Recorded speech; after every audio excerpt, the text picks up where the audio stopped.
Do të shohim tani edhe curinë e tregjeve për gjatë ditës së sotme, që është sesioni i parë i kësaj jave dhe fokusi vjen të jetë i përqendruar kryesisht te zhvillimet që kanë të bëjnë me gjeopolitikën nga Venezuela e deri në Groenland, por njëkohësisht edhe trazirat që kanë shpërthyer dhe janë intensifikuar për gjatë fundjavës në Iran, kanë marrë vëmendjen e investitorëve kryesisht atyre në tregun e naftës. Këto zhvillime patjetër që janë reflektuar edhe në tregun e brendshëm valutor dhe gjithsesi vjetre një qetësim me tendencë në rritje të lekës si për euron ashtu edhe për dollarin në raport me lekun në tregun e brendshëm valutor. Në mëngjesin e sotëm, sipas Iliria 98, dollari blihet me 82.1 dhe shitet me 83.3 lek, duke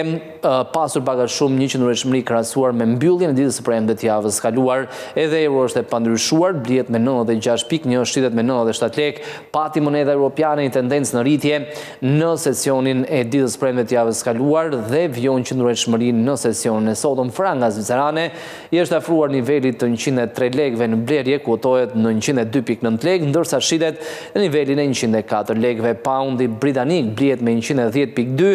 dhe shitet me 111.4 lekë, ndërkohë dollari kanadez blihet me 59 lekë dhe shitet me 60.2 lekë.